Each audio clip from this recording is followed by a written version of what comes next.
Thank you, Rinpoche. I was wondering, would you please go over some of the similarities and the differences between Zen and Dzogchen, both in terms of the philosophical view and also the experiential view?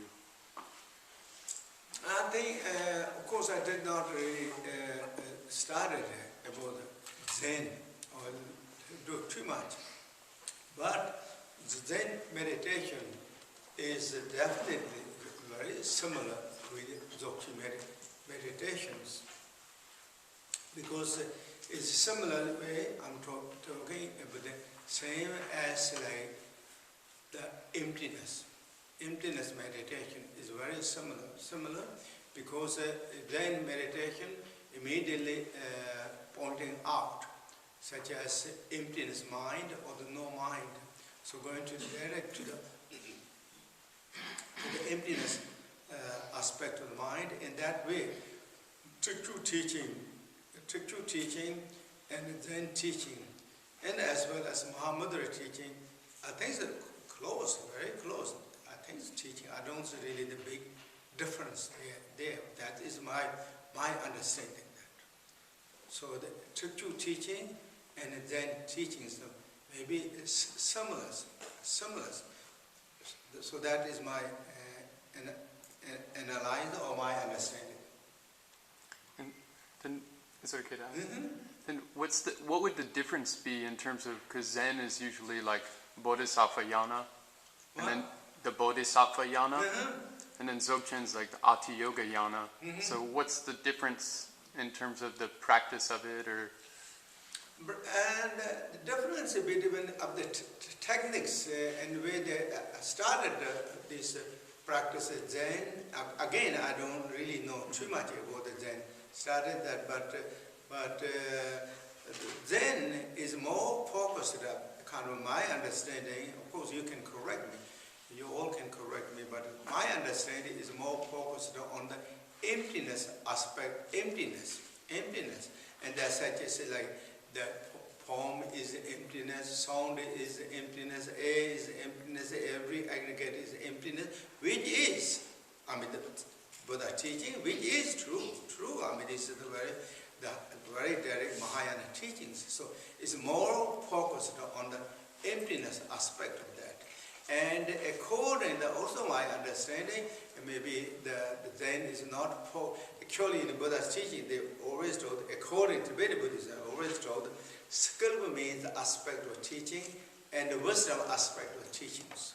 So Zen is more focused on the wisdom aspect of the teachings, wisdom aspect of teachings, so which is the emptiness teaching. There's no ego, no I.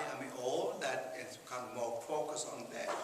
And the Vedic Buddhism and the Dzogchen teaching is also that is the focus too, but at the same time focus on the skillful means aspect of the teaching, which is, if I say what is that, and it is like compassion aspect of the teaching practices. Because in the Dzogchen teaching said, if you practice only on the emptiness aspect, which is true that, but you are a little bit neglecting the skillful aspect of the nature of the mind, or nature of the mind. Skillful means the aspect of the nature of mind is compassion, loving kindness. If you neglected that then, it's just you focus on one, but you focus kind of neglected to the others, and then it's not full, kind of like as Dzogchen teaching, that is not completed practices. So therefore, the skillful aspect of the teaching is more focused. According with that, then in the Dzogchen or the Tibetan general Buddhism and in Shantarakita, for example, Great Master Shantarakita, the teaching, then this is called the accumulation practice, that which is really emphasizes that accumulation. So wisdom and merit and accumulation merit. Wisdom merit is then meditating on the emptiness. That is the wisdom. But the accumulation merit is then practicing on among six paramatas, is practicing on the generosity, moralities, and the concentrations, and the patience, and the joyful effort, and all that is the morat, the accumulation merit. So these two merits is so important, and that is like the Shantarakya taught, and that is Nagarjuna taught, and that is also in the Buddha teaching. If you don't have the both two accumulations, then you cannot fly to direct to the sky or reach the enlightenment, because you're missing this accumulation merit, which is you're missing the one. In order to fly perfectly in the sky, you need two wings, and you're missing one wing. That won't happen, and therefore that reason, Great Master Chandrakirti also said in his teaching, there's need two wings to reach or to fly or to the state of the Dharmakaya.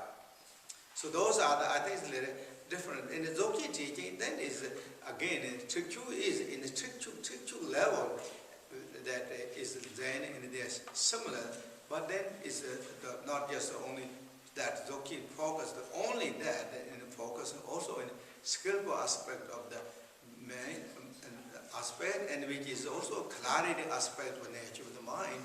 So then bring up both, and that according to teaching, that makes them very perfect, full discovery, full quality of the nature of the mind.